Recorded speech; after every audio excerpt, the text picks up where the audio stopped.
Halo guys, balik lagi bersama gua di Cyril dari Yuklit Motorrad. Nah, di episode kemarin kita udah masuk velg Triumph Sprint ST 1050 di Pro Am-nya. Nah, selain itu kita juga udah ganti jok yang keren banget dari Relax Seat Modification. Nah, sesuai yang gue bilang kemarin, swing arm ini masih belum selesai cuy. Ada dua PR besar, yaitu mikirin gimana caranya biar rantainya sandbar dan mikirin suspensinya. Well, emang masalahnya ada di mana sih? Oke, jadi sesi kali ini bakal agak teknis ya. Kalau kalian bosen, di skip aja ya. Jangan deh, seriusan ini jangan di skip ya. Awas kalau di skip. Oke, kita ngomong suspensi dulu ya. Kenapa sih harus kita pikirin? Oke, jadi pertama-tama dari sini guys. Gua ngutip dari buku The Art of Motorcycle Design dari Tony Fall. Jadi suspensi itu kan geraknya naik turun ya. Baik itu monoshock maupun dual shock. Dua-duanya sama-sama naik turun. Nah, pergerakan naik turun itu juga ternyata mempengaruhi ketegangan rantai guys, kayak di gambar ini. Jadi kalau shock yang kita pakai itu terlalu ngayun, terlalu lemah, ya nanti dia ekstrim naik mundurnya gitu. Nah, rantainya juga bakal mengendur sendiri dan ini bahaya guys. Bahayanya kenapa nanti gue jelasin ya. Nah, selain kekuatannya harus dihitung, kita juga harus ngitung tinggi rendahnya suspensi belakang. Kenapa? Karena suspensi belakang itu mempengaruhi tinggi motor. Makin panjang tuh makin tinggi ya guys, kayak di gambar ini. Nah, jadi tinggi motor itu akan mempengaruhi sudut rake dan trail saat steering. Kita belok kiri atau kanan. Nah, jadi intinya gitu ya. Kalau sudut rake dan trail berubah, maka radius putar kita dan stabilitas motor juga ikut terpengaruh. Nah, jadi untuk ngebayanginnya istilah rumit ini adalah, coba deh teman-teman bayangin belok motor pakai chopper sama pakai KLX. Sama-sama muternya sudutnya sama, tapi yang satu lebih muter, yang satu enggak. Kenapa? Karena tadi beda rake and trailnya. Nah, yang terakhir nih guys soal suspensi dan rantai belakang. Nah, jadi guys, kalau motor kita gerak ke depan, sebenarnya rantai motor itu sedang narik kita ke belakang. Biar rodanya muter ke depan. Jadi kebayang ya. Nah, gaya tarikan itu kita sebut dengan chain driving force. Rantai dan swing arm itu kita garis, maka mereka akan bertemu di satu titik yang kita namakan instant force center. Nah, itulah ya. Nah, instant force center itu buat apa sih? Ini akan mempengaruhi fenomena yang bernama squat and dive guys. Jadi bayanginnya gini, kalau di mobil itu kan akselerasi ya. Berat si mobil itu waktu kita ngegas, mobilnya itu beratnya akan pindah ke ban belakang. Jadi ban belakangnya itu seolah-olah lebih jongkok atau squat, maka roda ini akan mendorong mobil untuk maju ke depan. Nah, tapi kalau di motor ini nggak boleh cuy kayak gini. Kenapa? Kalau roda belakangnya lebih rendah dibanding roda depan, maka akan terjadi wheelie. Nah, wheelie atau ketika motor melakukan squat, roda depan terangkat. Nah, kita nggak bisa steering guys, beda sama mobil. Nah, ini jadi dapat celaka. Nah, jadi diperlukan yang namanya anti squat biar nggak naik roda depannya. Nah, untuk ngatur dari anti squat ini, yaitu kembali lagi tadi dipengaruhi oleh jarak swing arm. Nah, swing arm ini dipengaruhi oleh apa? Ya tadi oleh suspensi. Nah, jadi semoga sampai sini ya ini teknis banget, cuman gue harap gue bisa memberikan ilmu juga gitu ya buat kalian semua, bahwa ya meski ini bikin motor custom, ya tetap aja perlu ada hitungannya cuy, karena ini kan kita ngedesain motor ya. Dan ya salah satu aspek yang perlu dipertimbangkan ya suspensi belakang dan rantainya cuy. Jadi gitu ya guys. Nah, untuk rantai ukuran standar dari CB150R ini adalah 428, sedangkan bawaan dari tramnya itu ukuran 520 cuy. Jadi kita harus beli rantai baru, gear baru juga.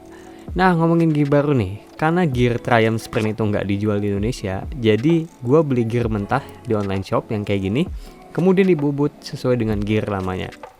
Nah, masalah lainnya di gambar ini kalian bisa lihat kalau rantainya itu nabrak frame samping, dan tentunya itu harus kita benerin. Untuk suspensi, CB150R dan Triumph Sprint itu sama-sama pakai sistem Prolink.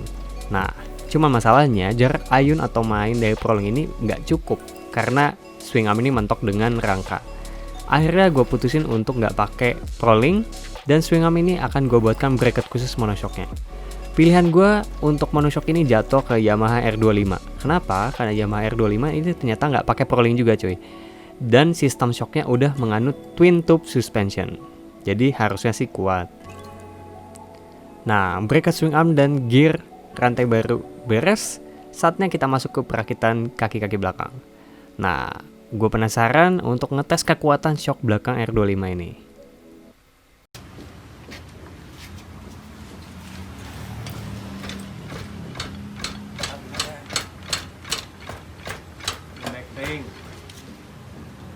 Terlalu lemah.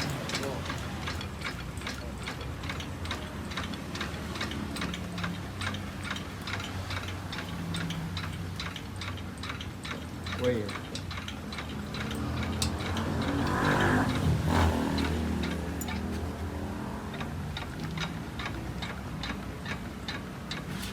Ini bawahnya nggak pakai link ya?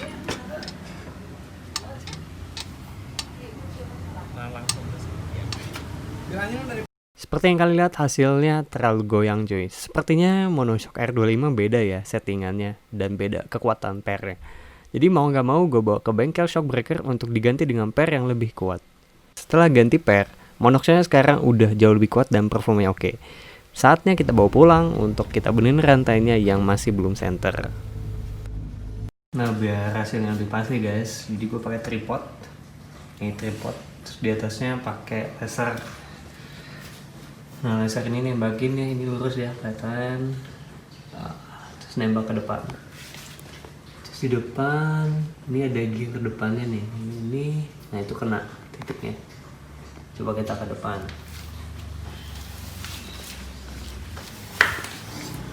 Nah, buat ini udah lurus ya.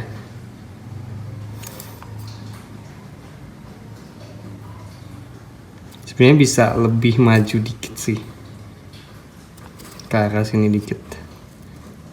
Ya, so far so good.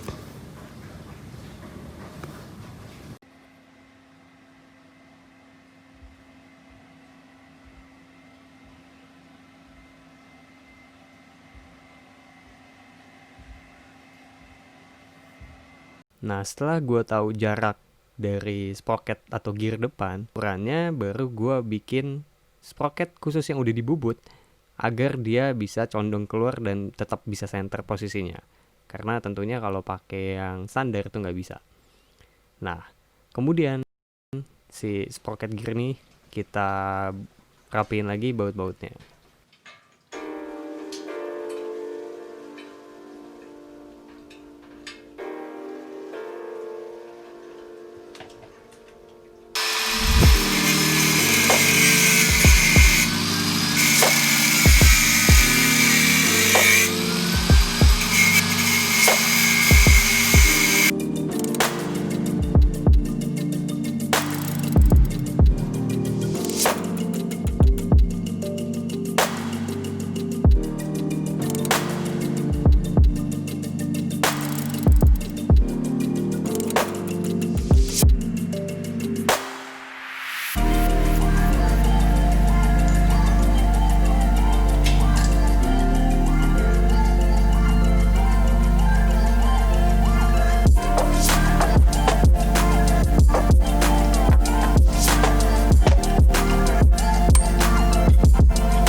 Nah, seperti yang kalian dengar, rantainya masih ada masalah karena berisik.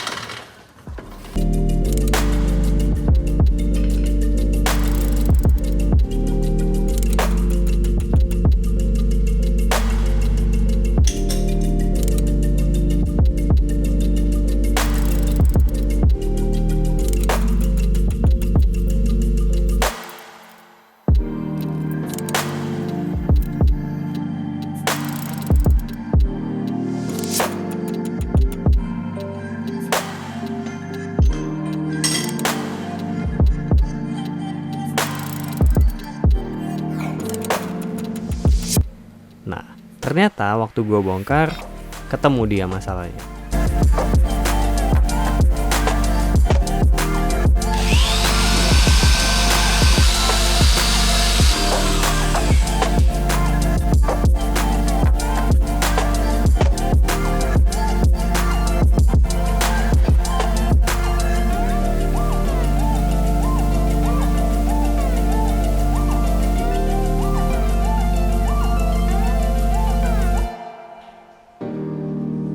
Jadi itulah episode terakhir untuk pengerjaan swing arm, velg dan lain-lain. Karena kalau nggak nanti kepanjangan ya. Sampai jumpa di episode selanjutnya. Jangan lupa subscribe video ini dan like serta share ke teman-teman kalian.